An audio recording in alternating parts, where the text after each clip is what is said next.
Olá, tudo bem? Nosso primeiro episódio aqui do nosso podcast Frota Descomplicada. Uma grande alegria estar aqui. Hoje eu estou com o meu amigo Tony, estou com o nosso amigo Fred, tem aqui o Thiago, tem o Maico que está dando todo o suporte. Uma grande alegria participar de um sonho, um projeto qual iniciamos, né? E nasceu desse bate-papo entre amigos, né? Queria dar a fala aqui para o Tony, da CT, se apresenta, fala em quem é o Tony, fique à vontade, meu irmão. Tony é o Antônio Tadeu Prestes de Oliveira, hoje assessor técnico da CT, já há 39 anos de carreira dentro da CT, estou indo para 39 anos, e com o maior prazer de estar aqui conversando com amigos, isso que é importante na nossa vida, a participação, principalmente com os amigos. Que legal. Frederico, eu não vou falar o nome do meio que eu vou errar. Arantes, fala aí, se apresente, meu amigo. Muito obrigado por estar aqui. Boa noite, Frederico Pierotti Arantes. Lá de Fernandópolis, estou há 20 anos em São Paulo, há 13 anos no Estado e no meu sexto mandato à frente do Conselho Estadual de Trânsito. Obrigado pela participação aqui, pelo convite. E, como bem disse o Tony, é bom a gente estar num ambiente de amigos. Que legal. O podcast ele surgiu de um projeto do livro Frota Descomplicada, né? E a gente sempre entende um gestor de frota, ele precisa entender o outro lado. E o Tony tá desde 1986 na CET. Eu tinha 1 ano, revelei minha idade, imagina do senhor. Quanta coisa não aconteceu aí na CT. Fala um pouco como era e como que é, né, Tony? Já foram várias gestões, né, de prefeitos e a CT começou realmente uma evolução que de 86 até 91 nós éramos apenas engenheiros de tráfego, que a gente participava dos projetos de via, das fiscalizações de obra que existiam desde então. E a partir de 91 foi criado a CT como fiscalizadora de trânsito. Então passou aí um novo episódio da empresa. De 91 para frente, esses 3 pilares aí, que era a engenharia, a fiscalização e a parte de estruturação das vias do município. Então, nós começamos realmente uma nova fase e até hoje, na verdade, a CT evoluiu. Em 2022, ela passou a ser autoridade de trânsito, então deixou-se de existir o Departamento de Operação do Sistema Viário, que era o DSV, e entrou a CT como autoridade de trânsito. Então, a evolução tem sido bastante grande agora, a partir desse novo encargo aí da CT como autoridade de trânsito. Nós temos vários desafios dentro da cidade. Estamos tendo aí a questão da faixa azul, temos aí a discussão do mototáxi, que é uma discussão bastante acirrada. E a cada dia a dinâmica da cidade nos força a ser criativo e buscar aí as soluções muito mais pensando na população e no deslocamento das pessoas. Bom, vamos conversar bastante. Tem bastante assunto que vai entrar polêmico. Agora eu vejo o lado do Fred, né, que o Tony tá olhando da maior metrópole, né? E agora o Fred tem que conciliar o trânsito de todas essas cidades. Me fala um pouco aí. O Fred é advogado, né? Tem uma vasta experiência nessa área de transporte, né? O que que é o CETRAN? O que que o CETRAN faz? O CETRAN é o Conselho Estadual de Trânsito, é o órgão normativo consultivo, coordenador do sistema no âmbito dos estados. Todo estado tem um CETRAN e o Distrito Federal tem um CONTRANDIF. Quando eu cheguei no CETRAN, 17 de dezembro de 2014. Já faz tempo já, hein? É, nós, o CETRAN era conhecido como um órgão julgador apenas de recursos.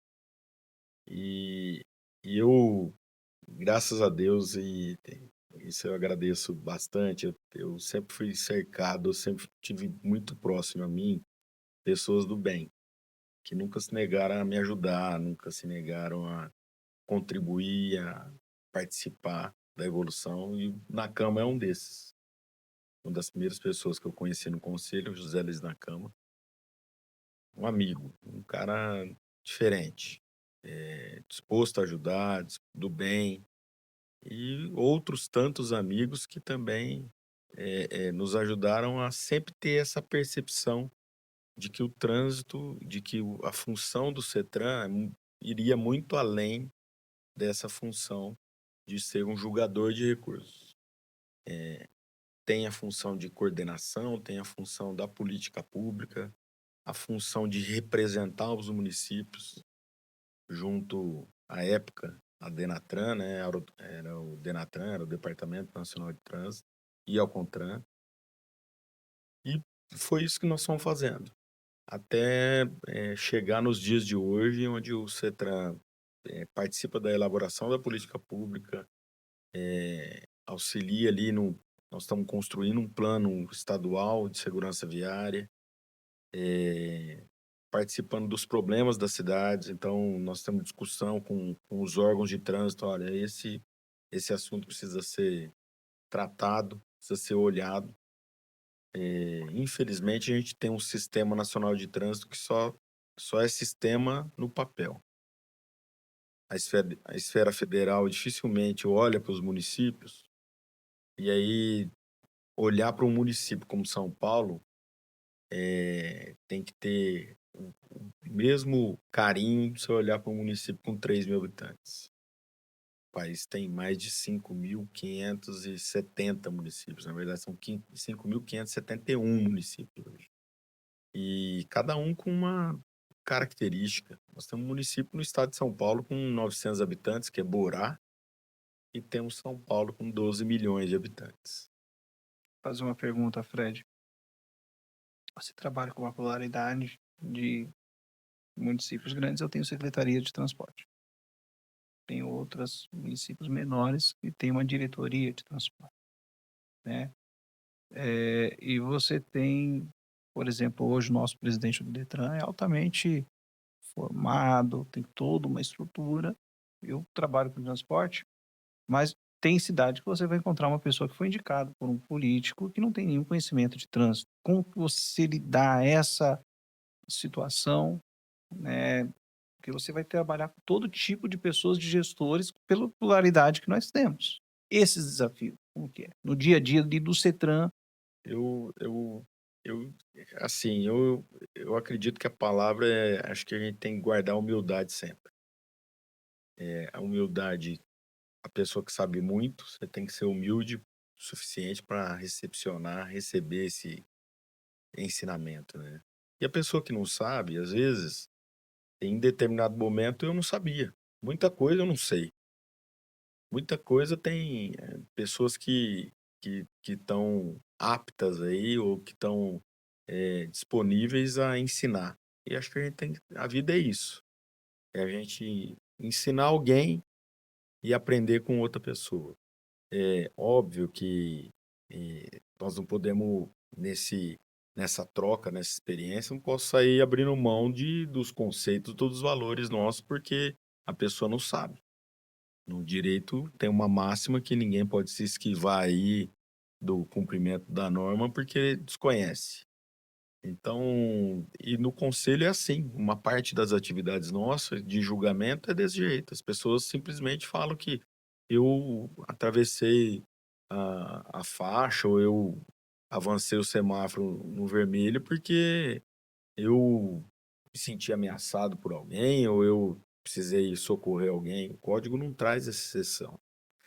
Então, acho que aprender é sempre importante, ensinar é importante e ter humildade para saber reconhecer que eu não sei ou eu não ter vergonha de perguntar. As pessoas estão sempre.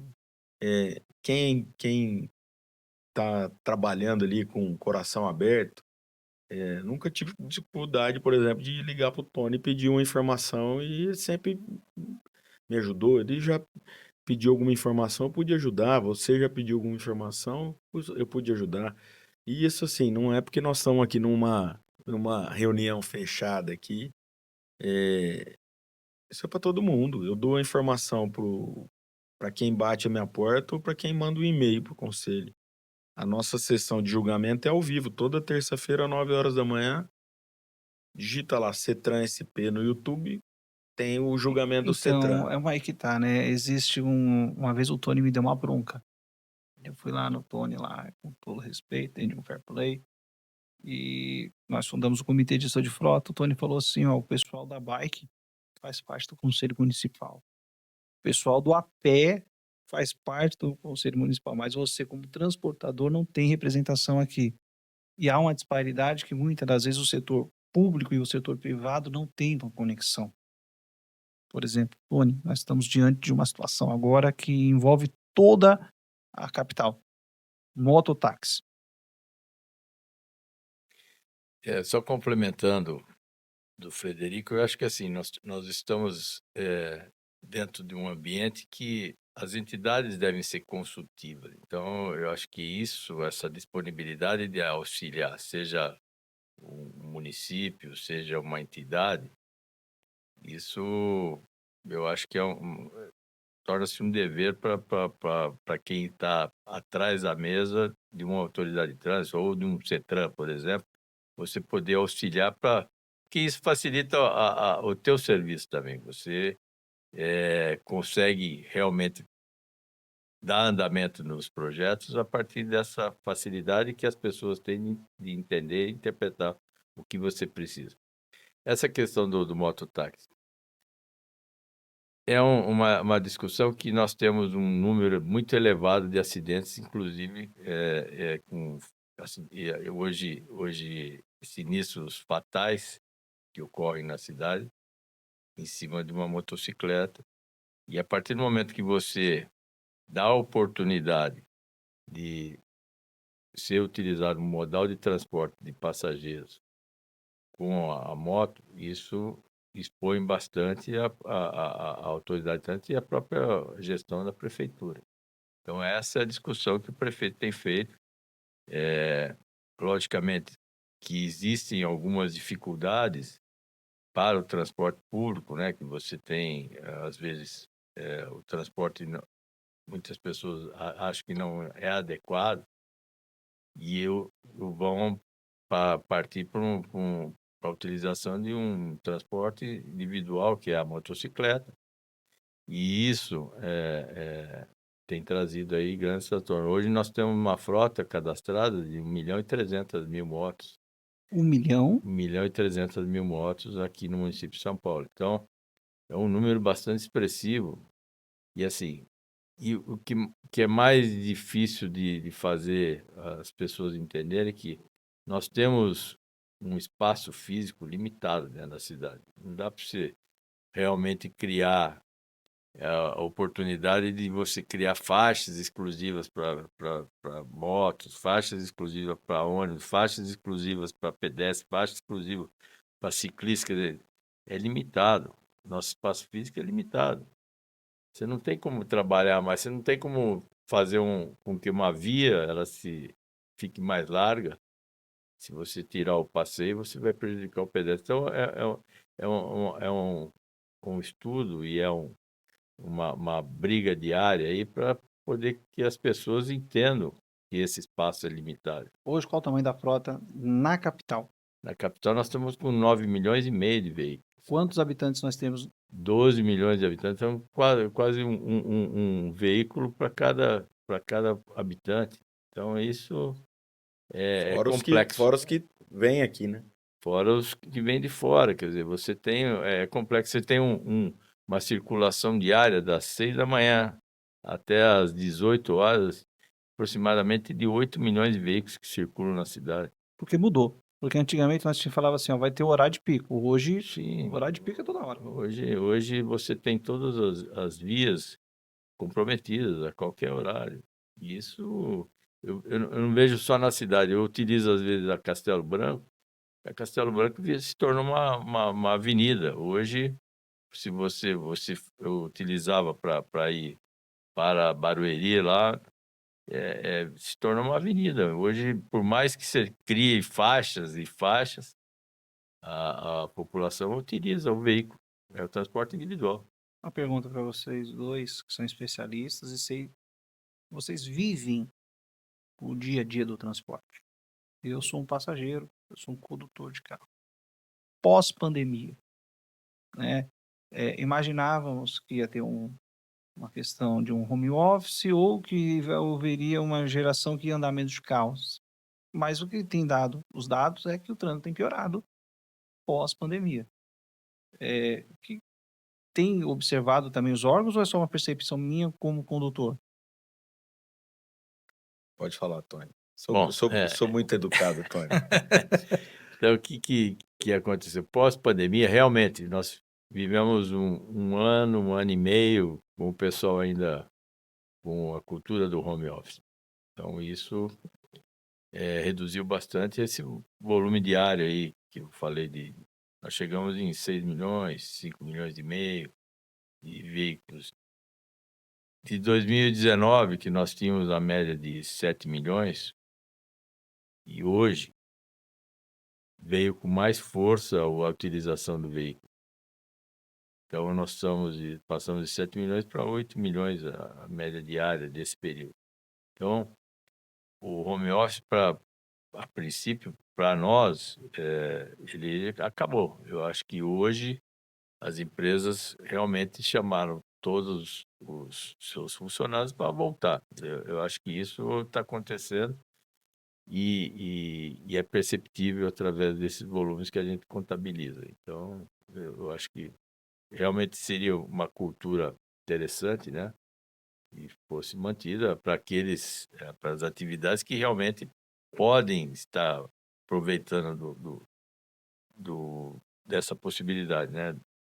Do home office. Mas eu acho que não são todas as atividades e voltou com mais força. Eu acho que agora nós estamos realmente em um nível que a cidade está passando aí bastante preocupante. Acho que é legal. Então, é um dado de uma pessoa que está no trânsito saber que não, o pessoal do home office, não, acabou, não tem mais home office. Eu tenho a impressão que são áreas. Acho que tem uma área de TI ali, tem algumas áreas que de analista de dado, essa área ela ainda persiste, ainda tem uma dificuldade, já é um diferencial oferecer essa vaga à distância, em home office, né? Esse público aí, eu acho que ainda trabalha, tem um pouco de atividade, mas concordo que está voltou, né? Muito já voltou. Algumas atividades não. Por exemplo, julgamento de recurso. Em março de 2020, nós começamos a julgar remotamente. E começamos a transmitir isso pelo YouTube, no canal do CETRAN, ao vivo. E isso não voltou. Nós não vamos... Não vejo mais uma reunião.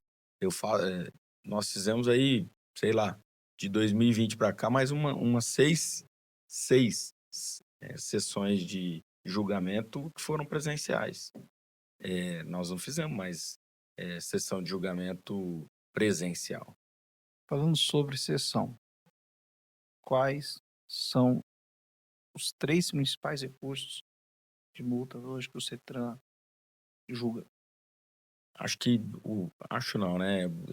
Com certeza o que mais o pessoal ainda interpõe recurso infelizmente, de recusa ao teste de alcoolemia, que é um tema pacificado. O Supremo já pacificou esse tema 1079 do Supremo, quer dizer, reconhece que é uma infração autônoma, né, independente das alegações, e assim, alegações que nós já ouvimos de todo tipo, de pão Puma, que é o Essa daí é último, mito ou de é pão, verdade? não vou falar a marca, né, mas Ah, de pão de forma, até beijar a namorada, que a namorada bebe, ele não, assim, passando por enxaguante bucal, licor de cereja, bombom de licor, floral de bar, quer dizer, isso tudo, a gente às vezes dá risada, mas é de uma falta de percepção e do senso comum do que é social, do que é de todos, né? De respeito ao. A gente estava falando de respeito agora há pouco, né? De, da sociedade, né? A pessoa entra no carro, tomou lá o que foi e não está muito preocupado com o outro. E todas as vezes que alguém fala para mim, nossa, ontem passei um apuro, né? A gente sempre tem um amigo que fala que, ou que conta muita vantagem para falar, nossa, não me pegaram. Eu tomei 2 garrafas de vinho, fiz o teste e não pegou. Ah, isso é impossível, impossível, impossível. Só pode se tiver descalibrado. Ou aqueles que falam, nossa, eu bebi ontem um monte, passei pela fiscalização, eles mandaram eu embora, que é o que conta a vantagem. Em ambos os casos, eu tenho uma resposta para eles. Falei, vocês preocupados com a multa, né, ou com a suspensão, e esse é o menor dos problemas que você poderia ter causado. Você poderia ter atropelado, matado alguém ou morrido, né? E a pessoa que mata alguém no trânsito, pelo que a gente lê e vê de depoimento, o cara, por dentro, ele também tem um efeito devastador. É esse o custo social da situação. Hoje, qual é o custo estimado de sinistro para o nosso país? Tem uma. O IPE tem um estudo, né, de 2020 e nós avançamos aqui o Sistran, no âmbito do Sistran e do CETRAN, com apoio da Diretoria de Segurança Viária, no estado de São Paulo, o custo estimado 12 bilhões por ano. 12 Bilhões de reais por ano jogado no lixo, porque ele é só de enxugar gelo. No país, mais de 50 bilhões. Então a gente vê, às vezes, uma crítica, o governo quer enxugar, o governo quer não sei o quê. A sociedade, a mesma sociedade que reclama do custo, ela não para pensar um pouco no efeito que produz. Porque o sinistro, ele não produz o efeito da batida, não é só isso, né? É o hospital, é o médico, é a operação de trânsito, é tudo isso. 60%, em torno de 60% dos leitos hospitalares de São Paulo são ocupados por traumatologia. 70, 60%. 60%, Por que isso que você poderia vê a estar sendo fila, usado. por isso que você vê a fila da cirurgia eletiva não baixar. Então, não adianta reclamar, não adianta só reclamar. A gente tem que mudar a postura. O cidadão tem que mudar a postura. A sociedade tem que mudar a postura. Nós estamos procurando fazer isso.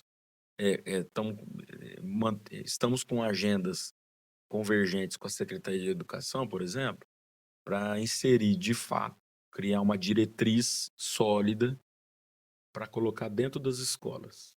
Isso leva tempo. É uma matéria específica. Isso leva tempo, mas é algo que tem que ser É feito. cultura, porque quando eu entro no meu carro, e aí, como vamos falar sobre, dentro dessa questão da cultura da segurança, a questão do cinto de segurança. Você coloca o cinto de segurança e você coloca na pessoa que está do lado, só que o filho vem no meio conversando. É. Eu lembro que foi o Maluf que foi fazer essa implantação e o pessoal Sim. deu risada, porque era comum andar sem cinto de segurança e Sim. fumando dentro do carro. É uma entrevista dele, você entra no YouTube, no Roda Viva, ele quase que é massacrado por um monte de repórter. O repórter pergunta para ele, mas o senhor quer mandar em tudo? Ele falou assim, isso não é mandar em tudo, isso aí é eu fazer o certo. Então, a gente tem N críticas a um monte de coisas. Nós temos que procurar o exemplo onde isso já passou, onde já passou por isso. A Europa, a visão, esse plano que eu mencionei, que é o plano de segurança viária, na Europa, a Suécia é visão zero, é zero acidente. Acidente tem um nome diferente fora. Aqui nós mudamos a terminologia, né? Até o Código de Trânsito hoje traz sinistro. Acidente pode ser evitado. Porque acidente dá a impressão que é alguma coisa fortuita. E o sinistro de trânsito, não. Por quê? Porque alguém está falhando. Ou foi o homem, e o homem falha. Ou foi a via, né? Ou foi a iluminação, a sinalização. Alguém falhou. Quando a gente se propõe a todo mundo fazer uma parte, convocar a sociedade para cada um fazer uma parte, é a gente unir esforços para baixar o número de óbitos. Hoje o Luiz Antônio, um amigo nosso, divulgou um dado de 2024, no ano passado, da OPAS, da ONU, sobre violência no trânsito. O nosso número aumentou, 36 mil óbitos. Era 34 e pouco. Foi 36 mil. Quando na segunda década de redução. E assim, isso não para se nós não mudarmos a forma com que a gente está encarando. Então, assim, você falou um mototaxista. Se não chamar as empresas, se não sentar todo mundo, aí eu tô falando todo mundo mesmo, é sociedade civil, é Ministério Público, as empresas, todo mundo tem que buscar um plano, associação comercial, associação de bares e restaurantes. Se não chamar todo mundo para conversar, nós não vamos ter um resultado diferente. A gente, o Detran já ofereceu curso lá atrás para motofretista e mototaxista, você sabe bem. Como nós também. Sim, Nós tínhamos um. tem programa para eles, para capacitação, para o condumoto, para regularizar. Se a gente disponibilizar e eles não forem, não adianta nada. O Fred falou uma coisa, que aí a gente entra aqui com a questão do Tony, né? É todos. E aí tem a pluralidade de São Paulo. Eu tava com o Tony um dia tomando um café, e ele falou, Gleice, final de semana eu tenho o Enem, eu vou ter uma série de eventos na capital, e Tony, como que é administrar toda essa situação? Porque nós temos segunda a sexta um trânsito ida e volta, e você tem no final de semana uma série de eventos, É jogo né? de futebol, é Jogo. show, É a média. Hoje nós temos uma média de eventos de 800 eventos por final de semana. 800? Eventos nos finais de semana. Então você tem realmente ocupação de via, você tem bloqueio de via, você tem intervenções de esquema operacional para estádios, para shows, então você tem um número muito grande de pessoas para tornar o impacto menor possível na via, para você deixar com que as pessoas possam transitar, ir para sua casa ou ir para uma visita, alguma coisa, mas você tem que adotar medidas operacionais para que isso aconteça. Então, de 800 eventos de finais de semana, que você tem ocupação da via. E isso é bastante impactante para a cidade. Nós temos 21 mil quilômetros de via, mas esses 21 mil, se você pegar principalmente vias coletoras que realmente auxiliam no trânsito das pessoas, isso é um impacto bastante grande. Então, a dificuldade é bastante grande, principalmente no final de semana. Não é só durante a semana. No final de semana também nós temos regiões, a partir do momento que você libera os eventos, que vão sofrer com o impacto do uso da via. Uma pergunta surgiu aqui. Tony, eu vou fazer um evento. Eu já precisei do Tony, fui fazer um trabalho, um evento social. E eu liguei pro Tony. Aí o Tony me orientou. Hoje, por exemplo, se você for fazer um evento, tá? E essas pessoas que fazem o evento, às vezes não planejam. Aí chega o fiscal de trânsito para regularizar o trânsito, né? Hoje, como que é fácil? Por exemplo, eu vou fazer um evento, eu tenho que comunicar, tem um site, tem alguma coisa a fazer para poder, pelo menos a Guarda Civil, a CT, está ciente. Sim, nós temos um endereço eletrônico que você solicita o evento e com um prazo pelo menos de 15 dias com antecedência, para que nós possamos também nos planejar. Muitas vezes, com esse evento, você também interfere na circulação de ônibus, então precisa da SP-Trans. Algumas atividades também desse evento, muitas vezes necessita da Polícia Militar, então você também tem que fazer a solicitação de apoio da Polícia Militar. Então, por isso esse prazo no mínimo de 15 dias. Então, para que você possa atender e não prejudique a circulação das pessoas. Então, existe aí essa preocupação por parte da CT. Dentro desse assunto, né, a gente falando sobre, eu moro na região de Interlagos. E tem um elefante branco que é usado pouco, até brinco, que é o autódromo. Só que também vale a questão da compreensão dos moradores. Às vezes eu pego o trânsito no final de semana, passo do lado do autódromo, e às vezes a esposa fala, ô, Gleice, tem bastante trânsito. Eu falei, não, melhorou muito. Eu lembro que quando tinha eventos no autódromo de Interlagos, há alguns anos atrás, ali era, principalmente quando não tinha a questão da estação. O que tem sido feito em relação a esses megas eventos? E São Paulo cada vez mais tem recebido esses megas eventos. Principalmente aí no Autódromo de Interlagos, nós temos a própria administração pública tem tentado levar esses grandes eventos lá para Interlagos, porque você tem a facilidade hoje da linha férrea que chega à estação, acho que dá 300 metros dos portões lá do autódromo. Nós começamos em 91 a Operação Interlagos lá, quando voltou para a cidade a Fórmula 1. Pra você ter uma ideia, nós utilizávamos a época em sexta, sábado, quinta, sexta, sábado e domingo, em torno de 3.000 pessoas para fazer a gestão do trânsito lá. Hoje, em função dessa questão da ferrovia, né? Isso nós temos a base de 1.200, 1.300 pessoas nesses 4 dias. Então, reduziu bastante esse esquema aí, diminuiu bastante o uso das pessoas. E isso tem facilitado muito. Então, por isso é que a demanda tem sido bastante forte para levar esses grandes eventos para lá.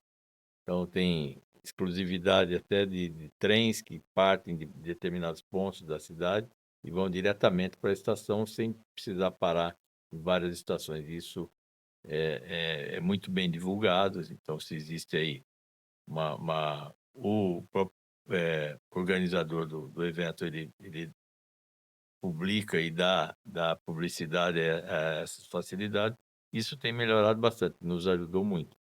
Mas assim mesmo, há um empenho muito grande de funcionários nossos da CT para fazer com que o evento aconteça da melhor forma possível, sem prejuízo àqueles moradores. Antigamente nós fazíamos até o cadastro dos moradores e dávamos uma autorização que ele tinha que fixar no veículo para poder adentrar algumas áreas. Hoje isso Não tem mais. não tem mais. E o Tony falou um pouco sobre dados, né? Fred, a gente conversando, bate-papo muito gostoso, acho que antes, uma prévia nossa, em relação a dados, você falou ontem comigo sobre o Infociga, né? Só uma sugestão que às vezes eu tenho dados municipais bons, estaduais e federais. E aí esses dados não há uma centralização desses dados. DataSul lá, o CID 010, quando vamos falar sobre sinistros de trânsito com vítimas fatais. Fala um pouco sobre o Infociga, né, o que é, como acessar, né? É uma ferramenta muito legal que está disponível, mas nem todos conhecem. Infociga é o sistema do Detran gerencial. No ano passado aí, nos últimos 2 anos, vem tendo um aporte financeiro robusto por parte do Detran para evoluir e auxiliar na gestão municipal de trânsito. Então, o sistema Infociga, né, é disponível, plataforma que é aberta, www.infociga.detran.sp.gov.br.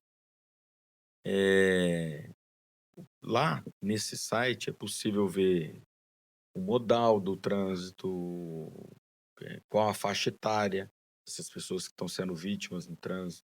Dá para você colocar um mapa de calor, né, para saber quais os locais que são os campeões aí infelizmente, campeões de sinistros. Tem um ranking das vias, né, e a gente vai tendo aí as marginais como grandes geradores aí dessas vítimas. Por primeiro motivo é pela velocidade. Esse é um ponto. Mas nós vamos voltar daqui a pouco nela. Vamos voltar nela. Só tem uma informação que eu acho muito importante, muito relevante, que é a questão de uma das abas, que foi uma das evoluções aí do Infociga, que é uma parte municipal. Nela, o gestor municipal pode colocar o nome da cidade, dos 645 municípios paulistas, vai colocar o nome, vai sair um resumo das atividades, número, taxa de óbito, quantidade de veículos, população, custo estimado da operação de trânsito naquele município, dos sinistros. Então, ele vai, através de um cálculo ali, vai te levar a um número que isso tem surpreendido o gestor de trânsito. Porque ele olha e fala, nossa, eu gastei isso tudo. Porque o trânsito não é a operação em si, não é só a operação. Tony deu um exemplo aqui fantástico. Para ter o evento, eu tenho que falar com a polícia militar, tenho que falar... É isso, o trânsito é isso, é essa convergência. Todo mundo está em trânsito. O pedestre, o motorista, tá todo mundo, o ciclista, o motociclista. Esse espaço que um dia eu disse que era um espaço democrático e foi me fizeram uma contradita ali, falando que não tinha nada de democrático, mas eu continuo achando que é o espaço mais democrático. Ele pode estar em condições desiguais, mas a via que chega uma Lamborghini de 5 milhões é a mesma que tá o cara de bicicleta de R$ 50. Ele está no mesmo espaço. E essa é a dificuldade, porque eu tenho que conviver de forma harmoniosa, né, nesse espaço todo. Onde o motorista do ônibus tem que olhar o cara de bicicleta, tem que olhar o pedestre. Então, tem funcionado o quê? Você enxergar nesses pontos críticos, na mancha de calor, saber que tipo de sinistro produziu. Foi vítima aqui de atropelamento. A gente teve uma época que tinha muito vítima de atropelamento em saída de ponto de ônibus aqui em São Paulo. O que que era? A pessoa saía do ônibus meio desligada ali e avançava e era colhido ali, né, Tony? Então, esse trabalho é fundamental. Não é à toa que um dos pilares ali da gestão do trânsito é a estatística. Exato. E a gente trabalha com frota. Poucas empresas. Eu dou muita palestra dou muito treinamento na área de frotas e é comprovado que o treinamento, a capacitação, reduz o número de sinistros, né? E só agora eu vou fazer 2 perguntas, vocês vão dar opinião, é a mesma pergunta para vocês dois aí, e aí fiquem à vontade. São 3 perguntas aí no máximo, certo? O primeiro tema que eu queria abordar com vocês: carros mais potentes, vias com menos velocidade. Há projeto de lei para reduzir a velocidade nas vias. Qual a tua opinião, Tony? Olha, eu acho importante isso.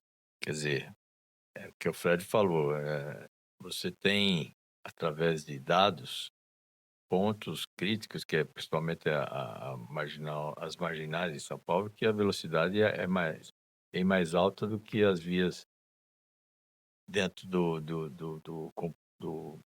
da área urbana. Então, você tem as marginais, a velocidade é alta, mas o que eu entendo não só é questão cultural, eu acho que isso é uma questão de educação, né? Você tem que ter realmente, a partir do momento que você vê uma placa de regulamentação, você teria que obedecer àquela regulamentação que está lá, foi colocada por algum motivo. Então, você tem lá. E o que aconteceu nesses últimos anos, né? A partir do momento que você tem aplicativos hoje para deslocamento de veículos e rotas específicas para moto, para veículos, seja até caminhões, lá está identificado onde estão implantados os equipamentos de controle de velocidade. Então, essa questão do controle de velocidade através de equipamentos eletrônicos, ela funcionou um bom tempo, funciona para aqueles que realmente não utilizam desses aplicativos, mas eu sou favorável a realmente você ter a velocidade média, assim, a partir de um ponto até o outro, se ultrapassar a velocidade regulamentada da via, você será penalizado a partir daquele segundo ponto. Então, é a mesma forma que você hoje, nós temos aí os corredores de ônibus e as faixas exclusivas de ônibus, onde você tem 2 pontos de controle de acesso. Então, você passa no primeiro ponto, se entrou num lote lindeiro ali e não continuou, você realmente estava utilizando aquela faixa para acesso a esse lote, não utilizando para ganhar tempo ou ganhar velocidade para chegar mais ao seu destino. Então, eu sou favorável a isso. A questão de educação que você estava falando que se dá treinamento, eu acho que isso realmente dentro das empresas, principalmente na questão do transporte, eu acho que isso realmente é muito salutar e deveria ser feito com períodos para você ter uma reciclagem. Eu acho que não adianta, porque nós temos muito esse costume da rotina. A partir do momento que a gente cai na rotina, a gente esquece de alguns conceitos. E eu acho que é importante você, a partir do momento que você recebeu aquela orientação, depois de um tempo, você voltar a falar para a pessoa que realmente ela tem que ainda continuar prestando atenção na condução do veículo. Então, por isso que eu falo da reciclagem.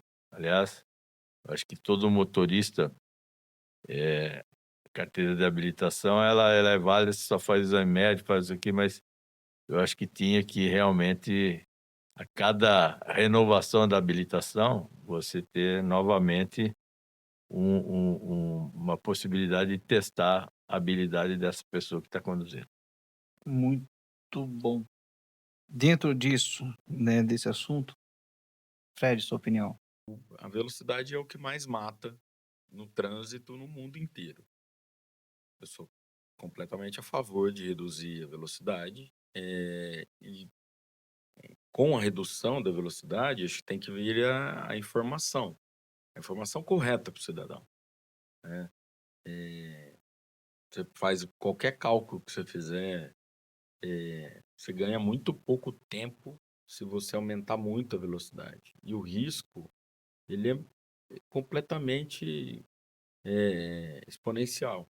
Aumentou a velocidade, o risco de qualquer complicação aí, a gente tá falando frota descomplicada, né? Mas a complicação com a velocidade, ela é completamente corre.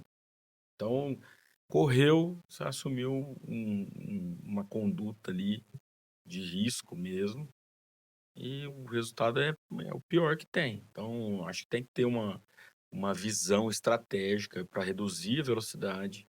O Estado tem feito campanhas para redução da velocidade.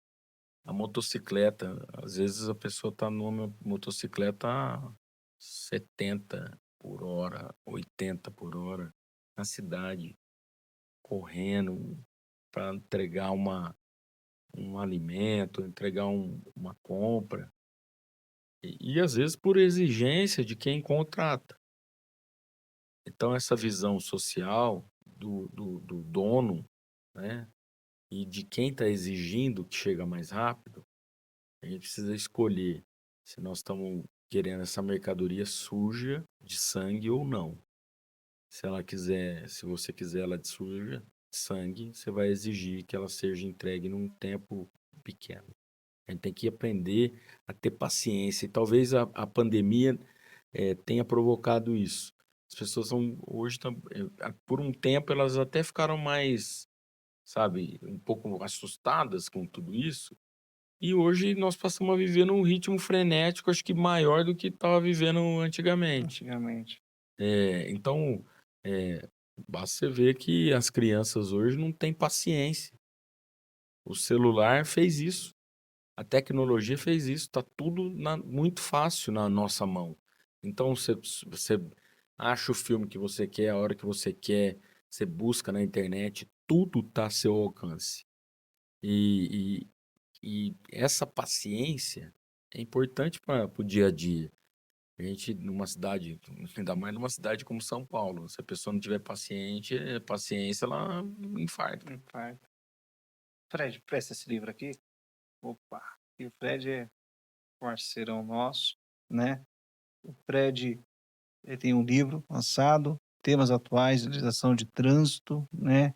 Sou um dos coautores. Um dos coautores, né? Então, Fred, esse livro fala sobre o quê? E ó, aqui, O ó, tá todo capítulo. autografado, que legal. Esses estão dos autores aí. O capítulo que eu escrevi, eu estou relatando aí a história do Fórum Nacional dos Conselhos de Trânsito. Eu sou um dos fundadores do Focotran, né? Nós estamos indo aí Focotran em 2015. Completamos 10 anos e com o objetivo de reunir os CETRANs do país, os conselhos do país, para exigir, primeiro, que antes, né, Departamento Nacional de Trânsito e hoje Secretaria, enxergassem não só os DETRANs. O trânsito vai além da taxa, né? O trânsito, as pessoas vivem nesse meio que é o trânsito.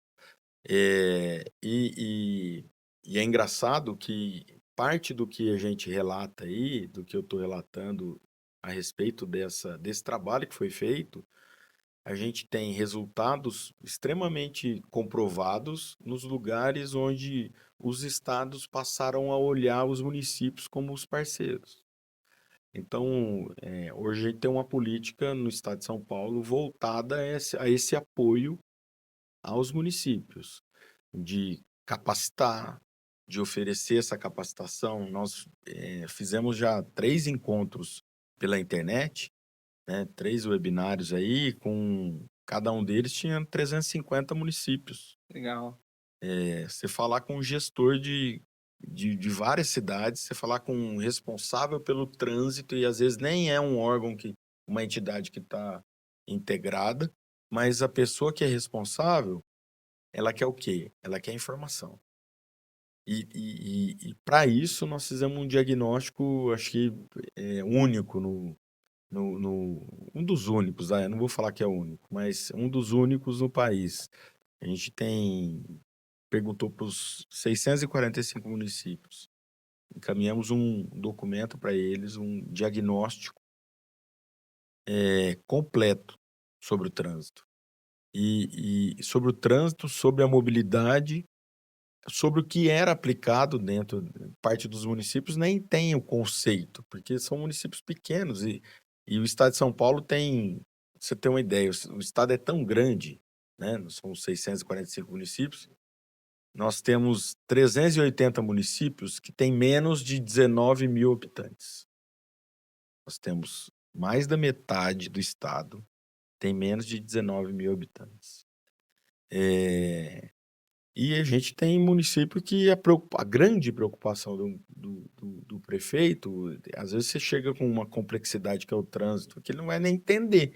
Se o Tony levar 3 problemas que ele tem aqui, 3 questões referentes à carga, a indivisível, o cara vai falando, isso nunca apareceu aqui, não sei nem o que é Não. isso. O máximo que acontece no transporte é mudar a mão do centro da cidade, porque um comerciante fez um lobby e quer que a loja dele seja... Ou ele exigiu da Câmara de Vereadores uma lombada para tornar a casa dele protegida. Aí esqueceram de avisar a família que na lombada, às vezes, se você não cuidar dela, não tiver sinalização, não tiver iluminação, você vai ter freada o dia inteiro, a noite inteira, barulho de batida de carro, e aí o mesmo que pediu é o mesmo que na outra semana tá lá com o galo na cabeça, porque a mulher correu atrás com o pau de macarrão na cabeça dele.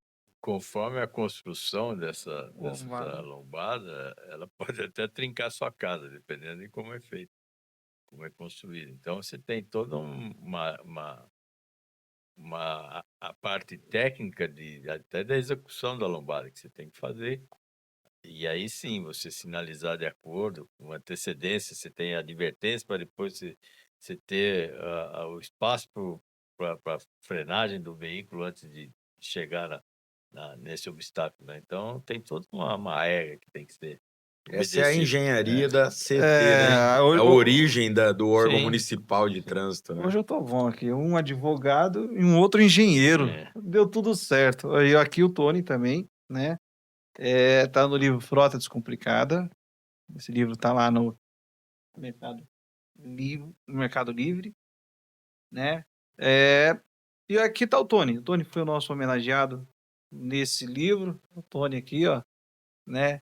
Graças ao Agradecer. convite do Gleison. Opa, o Tony foi uma honra, uma alegria lá ter com ele. Muito bom bate-papo. 2 horas de bate-papo quase aqui, conversando, aprendendo. Acima de tudo, são 2 amigos que Deus me deu, né? Pessoas do bem. Amém. Falamos sobre o trânsito, falamos sobre vidas. Isso. E tanto o Tony quanto o Fred são apaixonados por transporte. Estão aí há anos aprendendo. Eu vou fazer uma pergunta que é uma das perguntas mais difíceis, e aí você faz o encerramento, né? Te agradecer imensamente, né? Tony, os 2 aqui torcem para o São Paulo, não torço para nenhum time. Eu gosto de futebol. Você torce para qual time? Santos. por favor. Santos? É. Não, Santos deve ser cota do Pelé. Uma Tony. pergunta difícil envolvendo futebol, vai perguntar se o Palmeiras tem mundial, né? Oh, Aí não vai dar, não né, vai dar Tony? Vai certo. dar. Tony, que Deus abençoe a sua vida. Amém. Muito obrigado pela tua amizade. Só te agradecer. Faz a sua conclusão final, né? O Tony tem 3 filhos, tem uma esposa que tivemos conhecendo ela num evento aqui da IAFA. Deus abençoe. Você é um exemplo. Alegria, né? Nós estávamos voltando. Tem muitos amigos, vamos conversar, que Deus abençoe. E, acima de tudo, quando sentamos no podcast, nós estamos fazendo um ato de amor, que é de transmitir aquilo que um dia aprendemos. Um podcast como esse é um ato de amor, um ato de gratidão, de compartilhar com outras pessoas assuntos que vivemos no dia a dia. Então, faço suas considerações finais. Muito obrigado por tudo. Obrigado a você pelo convite mais uma vez. E assim, eu acho que se a gente não puder compartilhar conhecimentos, acho que isso é fundamental para todo homem. E esse compartilhamento, eu aprendo, eu ensino, e todo dia que a gente acorda, a gente aprende uma coisa diferente, que a vida é dinâmica. Cada dia acontece um novo fato na sua vida. Você tem que dar um jeito de buscar resolver. Então, eu acho que essa troca de conhecimentos é muito saudável, tem que existir sempre. Ninguém me leva para baixo da terra o conhecimento. Eu acho que isso tem que ser realmente compartilhado. E é isso que a gente faz aqui. O Fred, quando eu preciso, eu grito, quando ele precisa, ele grita. Então, realmente essa busca de todo homem tem que fazer, que passar aquilo que conhece e aprender aquilo que o outro também conhece. Eu acho que essa é a grande lição da vida. Legal. Fred. Fred está aqui desesperado, a filha já está ligando, estou segurando ele aqui tarde. Fred, que Deus abençoe a sua vida. Um homem do bem. E uma alegria. As suas considerações finais. Agradeço por tudo. Obrigado novamente pelo convite. Foi muito bom, né? Tá sendo muito bom bater um papo aqui entre amigos.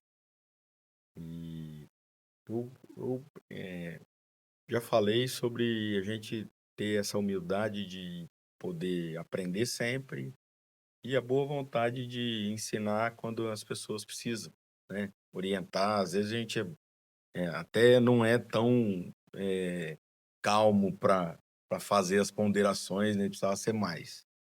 Mas nós estamos aqui para isso. A vida, acho que a passagem é exatamente essa.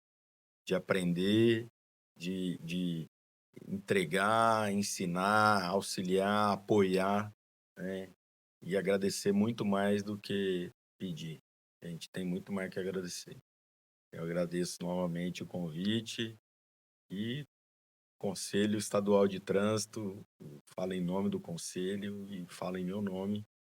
Nós estamos à disposição aí para quem precisar de algum esclarecimento. As pessoas via de regra, são conformadas às vezes que foi autuado, né, Tony? Sempre foi injustiçado. E hoje mesmo, eu passando lá por uma das áreas do Detran ali, o CETRAN fica dentro do prédio do Detran, e uma pessoa falou, pô, Fred, vocês estão julgando o recurso agora em quanto tempo? Eu falei, então, nós estamos julgando aí em torno de 4, 5 meses. Estamos julgando rápido. E ele falou, pô, na minha época, esse tempo atrás aí, demorou quase 3 anos. Eu falei, se fosse 3 anos, você tinha incidido a prescrição intercorrente, né? Mas não deu certo. Eu fui penalizado, confirmaram a penalidade. Eu falei, mas você estava certo? Porque nós temos uma preocupação de ser justo.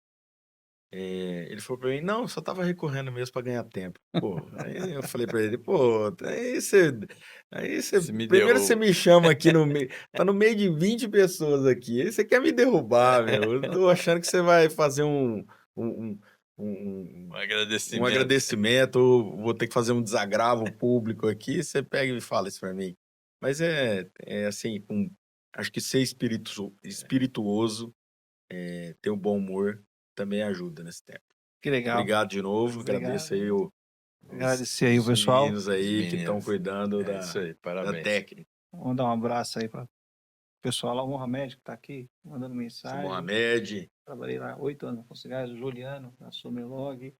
Mandar um abraço aí para Laura, filha do nosso amigo Tiago, que está aqui. Também aqui para o Michel, que Deus abençoe, Tiago. Obrigadão. Um abraço. Eu acho que foi um bate-papo bem gostoso, a hora passou. Estamos sempre à disposição. Tá certo? Um abraço a todos, até o nosso próximo episódio. valeu. Passou rápido.